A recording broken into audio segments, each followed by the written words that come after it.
रुक जाइए पिताजी, रुक जाइए। जो होना था सो हो गया बाबूजी। आपको पता नहीं वो लोग कितने खतरनाक है बाबूजी। हाँ पिताजी, भाभी ठीक कह रही हैं। नहीं बेटी नहीं, एक पत्रकार हूं मैं, जिसका काम है अन्याय के खिलाफ आवाज को बुलंद करना।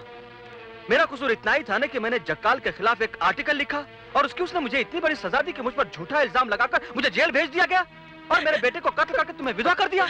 इतना ही नहीं, उससे भी उन जालिमों को चैन नहीं मिला तो उसके भाई जैकी ने मेरी कविता की इज्जत लूट ली।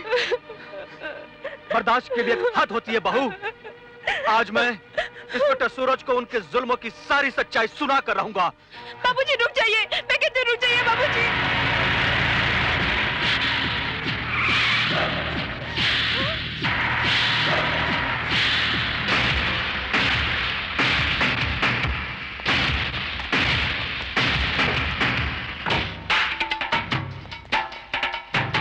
क्यों?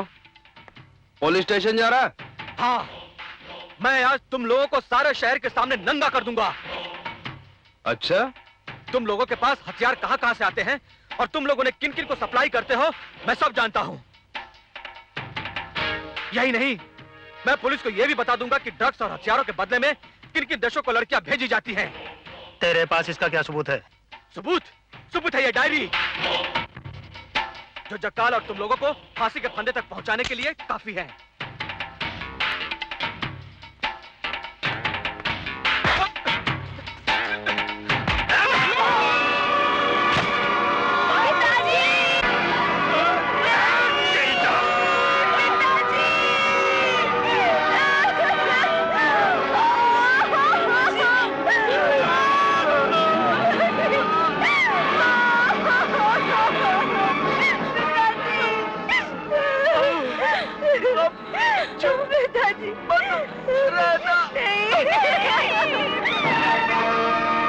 ये मर्डर मैंने तुम लोगों के आंखों के सामने किया।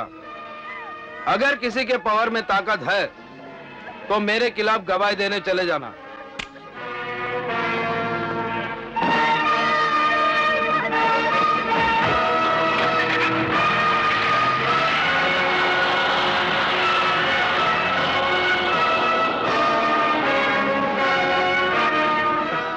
अब तो जागो भाभी, अब तो जागो।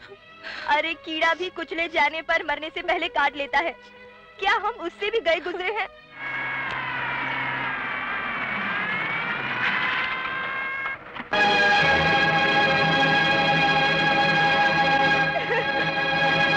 घबराने की जरूरत नहीं है।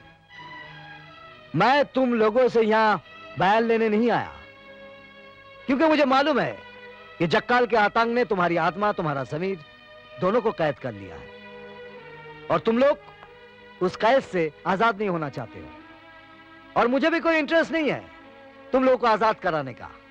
मैं तो सिर्फ यहां खाना पूरी करने आया हूं। आप लोगों ने चुपचाप जो हादसा देखा है उसके लिए बहुत बहुत शुक्रिया। हवलदार, लाश पोस्टमार्टम के लिए भेज दो। साहब, बिना किसी का बयान लिए? बयान की कोई जरूरत नहीं है।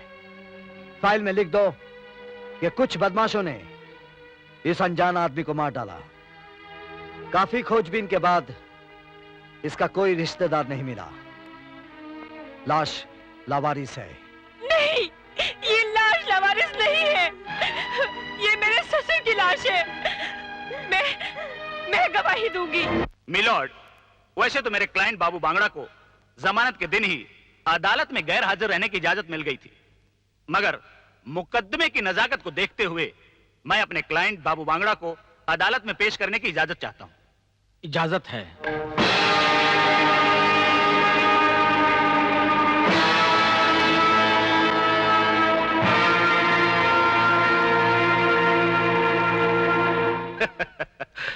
मुकदमे की कार्रवाई को आगे बढ़ाने के लिए सबसे पहले एसीपी घाग को मैं बतौर गवाह पेश करना चाहता हूं। पेश किया जाए। मिस्टर घाग, 20 मार्च की सुबह कौन सा हादसा हुआ था? 20 मार्च की सुबह मेरे इलाके में एक जबरदस्त एक्सीडेंट हुआ जिसमें मिस्टर बांगड़ा बुरी तरीके से जख्मी हुए थे। मैंने एफआईआर दर्ज करके उन्हें हॉस्पिटल पहुंचाया, जहां डॉक्टर ने 12 बजे उनका ऑपरेशन किया। ऑपरेशन के बाद उन्हें होश कब आया? तकरीबन 4 बजे। Thank you. Thank you mister Ghag, अब आप जा सकते हैं। मिलॉर्ड, ये रही एफआईआर की जेरॉक्स कॉपी, एक्सरे रिपोर्ट और डॉक्टर की रिपोर्ट। इसमें साफ लिखा है कि एक्सीडेंट में बाबू बांगड़ा का बायां पैर और दाहिना हाथ टूट चुका है। यह कैसे मुमकिन है मिलॉर्ड? जिस बाबू बांगड़ा का 12 बजे ऑपरेशन होता है, वही बाबू बांगड़ा उसी दिन ठीक 12 बजे पत्रकार विजय बाटोटिया का मर्डर भी करता है। This is impossible milord. इसलिए मेरी अदालत से दरखास्त है कि मेरे क्लाइंट पर लगाया गया इल्जाम बेबुनियाद और झूठा है। लिहाजा मेरे क्लाइंट को बाइज्जत बरी किया जाए। नहीं जज साहब, ये झूठ है। बाबू बांगड़ा ने हमारी आंखों के सामने हमारे बाबूजी का खून किया है। नहीं जज साहब, इसे मत छोड़िए, इसे सजा जरूर दीजिए जज साहब, इसे सजा जरूर दीजिए, इसे सजा जरूर दीजिए। मिस्टर सूरज, आपको इस बारे में कुछ कहना है?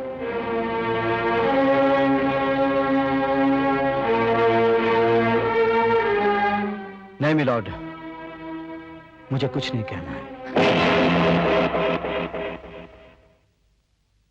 तमाम कार्रवाई को मद्देनजर रखते हुए अदालत इस नतीजे पर पहुंची है कि बाबू बांगड़ा विजय बाटोटिया का कातिल हो सकता है।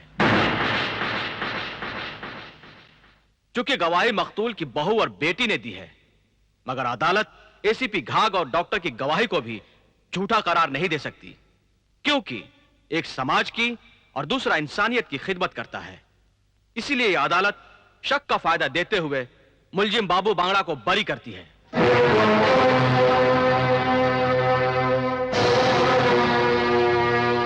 मैं हॉस्पिटल में इसीलिए गवाही नहीं देना चाहती थी। मुझे पता था कुछ नहीं होगा, कुछ नहीं होगा।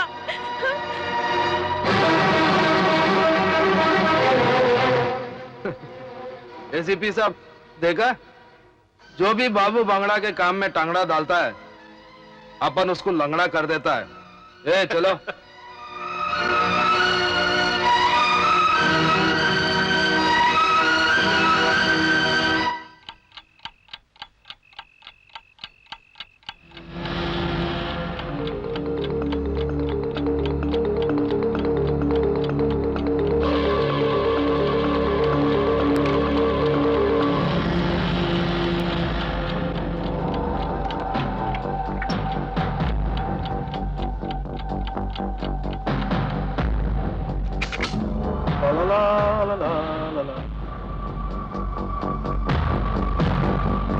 तू और इस वक्त?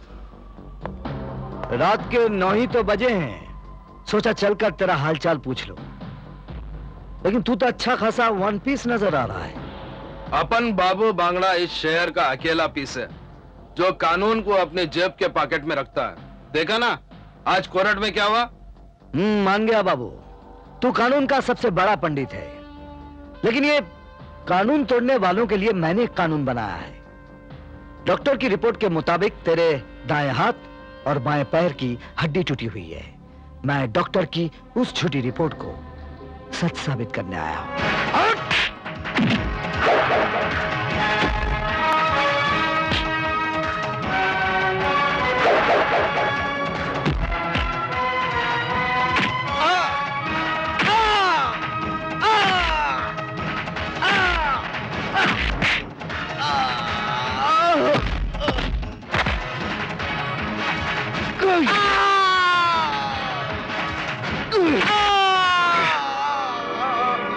जाके अपने बाप जक्काल से कह देना, आज से वो होने वाला है जो अभी तक नहीं हुआ।